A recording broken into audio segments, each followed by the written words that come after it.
Hello, how are you? I am waking up ever so slowly. Um, let's have a little chitty chat about optimism and pessimism.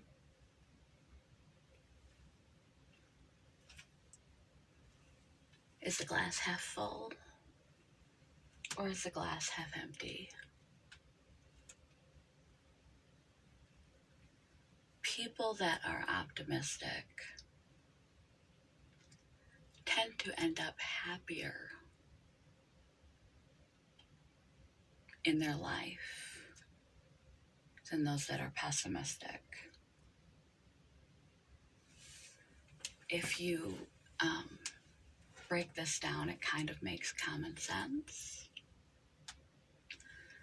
because what we focus on amplifies in our brain. What we choose to pay attention to, we notice more and more things that reaffirm our pre-existing belief.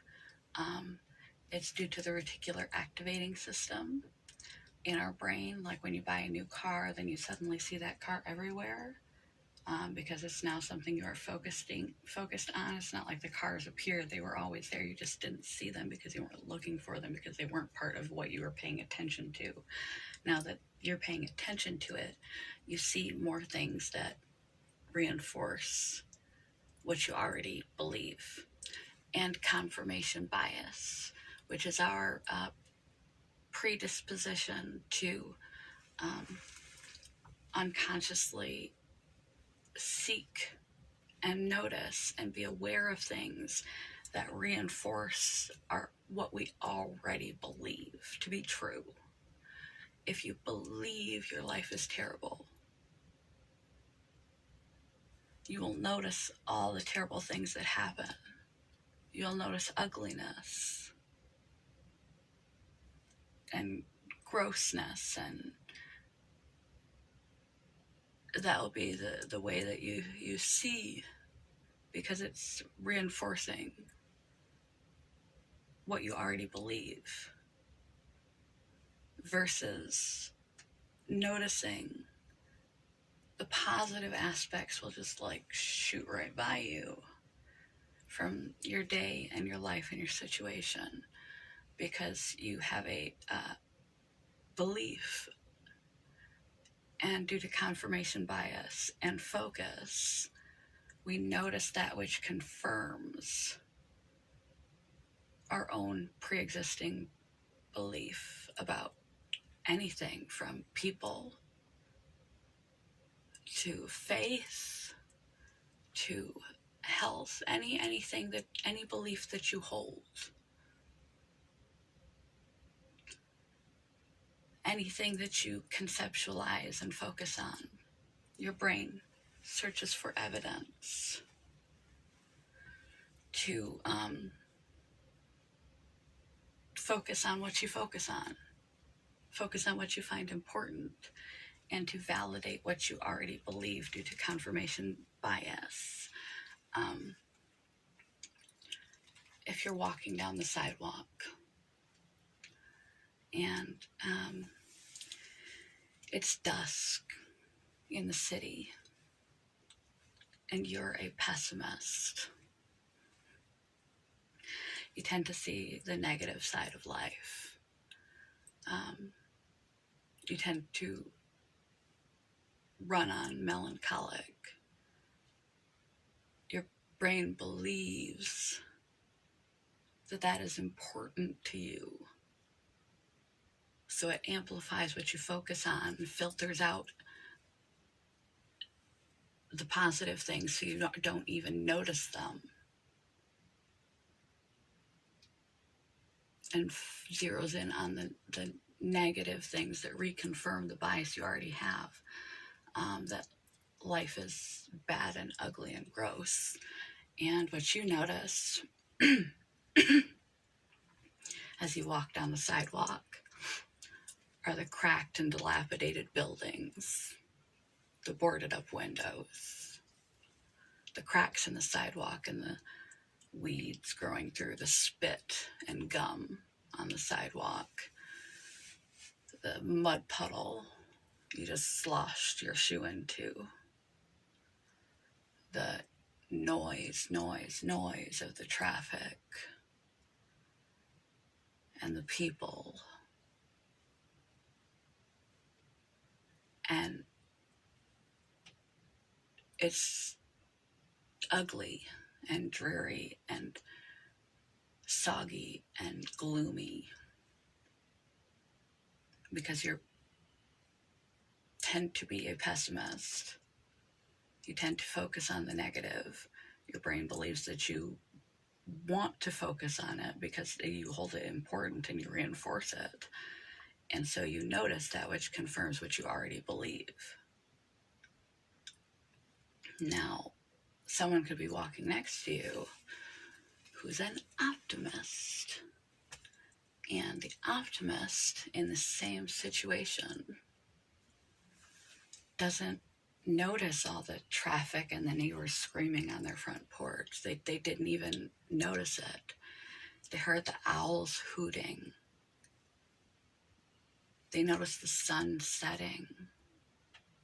They didn't see it as gloomy. They saw it as beautiful. They saw the puddle and got playful and hopped into it, plunged into it like they were a little child. Enjoyed it, felt the rain on their skin, the light mist, and it was brisk and wonderful, crisp, beautiful. And they didn't notice the weeds in the sidewalk. They noticed the rose bushes near the sidewalk. They didn't notice the dilapidated buildings. They thought about the people that live there or the possibilities in the dilapidated buildings.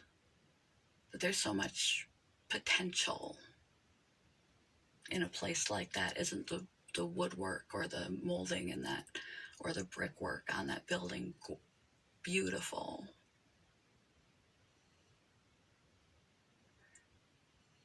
Two people, same situation, different experience.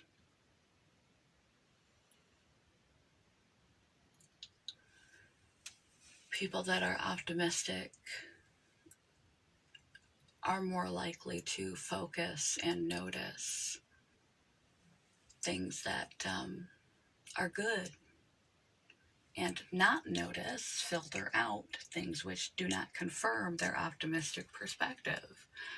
People that tend toward pessimism are going to notice the things that confirm their pessimistic perspective and reinforce their belief and filter out that which is good and uplifting.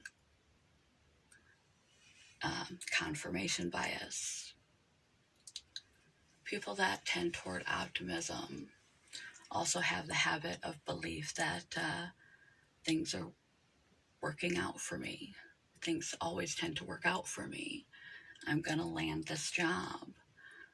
I'm going to get well from this illness.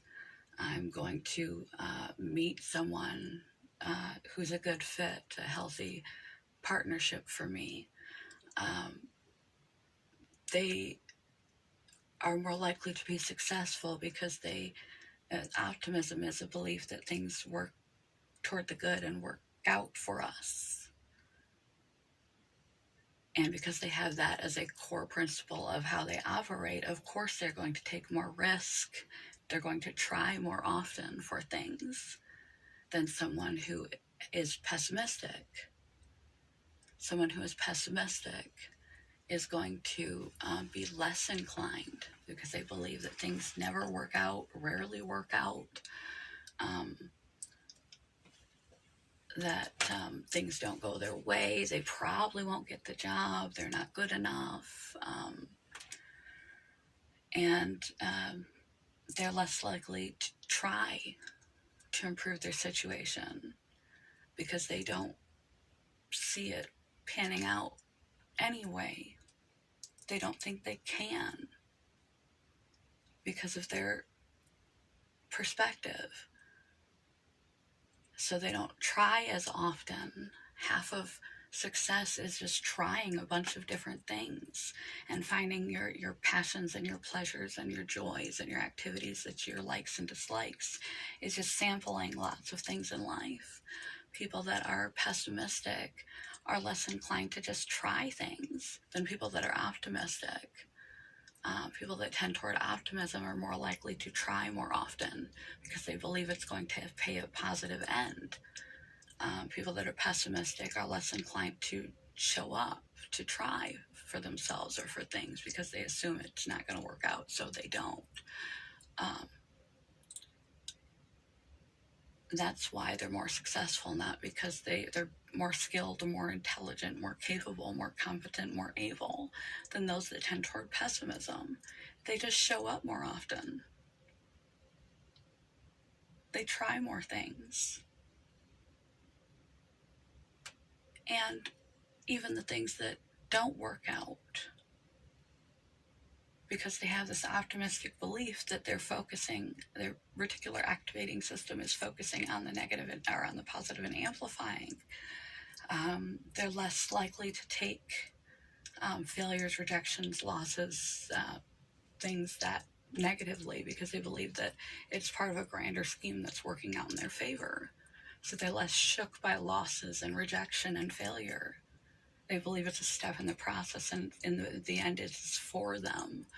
And the pessimist sees it as a confirmation of their worthlessness, of how things never work out for them.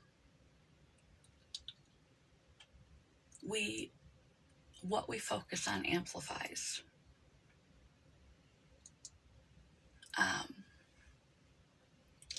And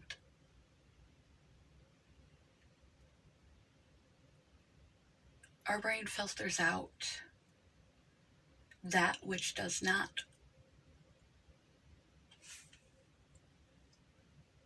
It is in conflict with our pre-existing beliefs and notions. It's called confirmation bias. We have a belief, and we're far less likely to even notice anything to its contrary staring us right in the face, because our brain has deemed that to be irrelevant.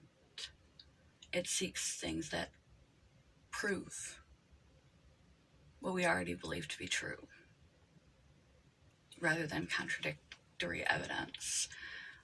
And that's why people like to consume news and information. That's why it's important to vary the sources and sites where you get your information, inspiration, education from in this life. The types of people and ages and religions that you expose yourself to, a variety of different types of learning, different types of people, different information and news sources, different types of things, because we tend to work like the algorithms of the internet work. Our brain does what the internet does when it picks an algorithm, and it starts nailing you with things that it knows you're interested in, and filters out things which you might not be, and just provides you more and more of the same. So you get your news sources from people who already believe what you believe. You circle yourself in a bubble of people who already believe what you believe. You only notice in your life the things which you already believe.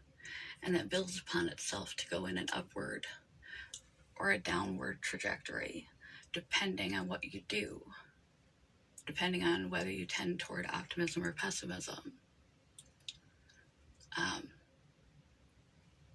Trying to calibrate, consciously be aware that you have confirmation bias, Be able to question objectively your own beliefs, take other people's opinions into consideration, consume wide varieties of information, try to be more mindful and present in the moment so you're not just in your head, so you do notice the rose bush on your walk. You do consciously look for positive. If you tend toward pessimism, constantly, consciously, mindfully look for the positive things in each moment. What can be good about this situation? What's beautiful about this moment? What's good about me? Ask different questions. Seek different information. Seek the contradictory. If you tend toward optimism, be sure you're also diversifying yourself a little bit so you stay within a realistic life terms, because there are risks and dangers and detriments and losses and things that you need to be a little grounded to earth, to be aware of things that you need to take care of in your own life, like having a safety net of finances in case it doesn't always work out for you,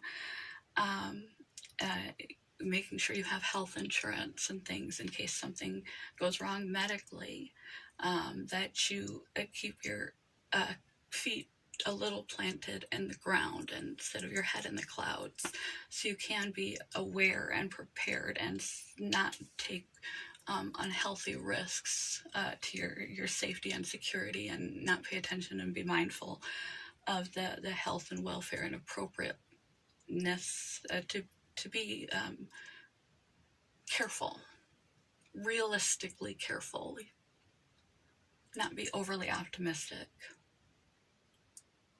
and not be overly pessimistic.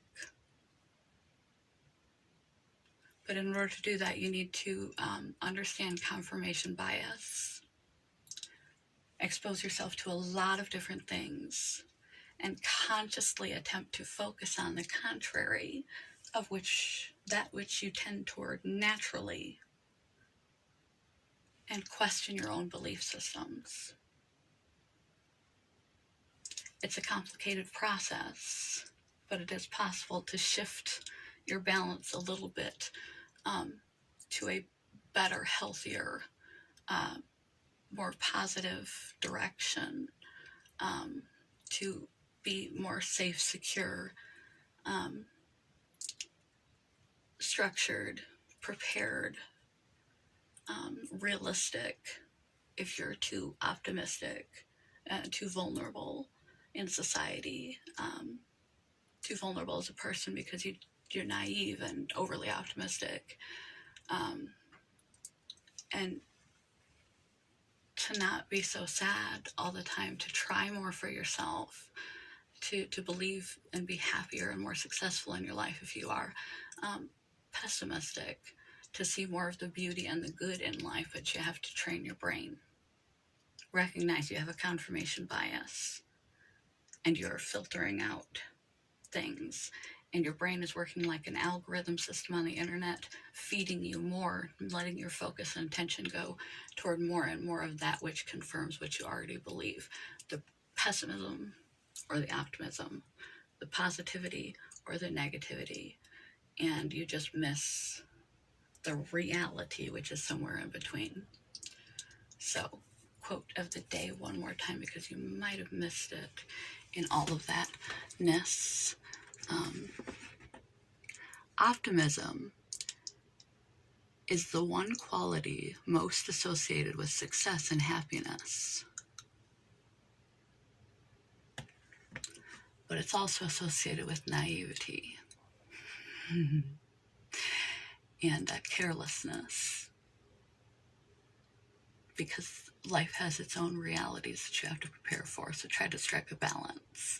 Educate yourself in diversity. Be aware of your own confirmation bias, your own perspective, and challenge your own beliefs and perspectives. Try to balance your level of pessimism and optimism in a way that is going to be beneficial for your overall quality of life and quality of mood. Good morning. Goodbye.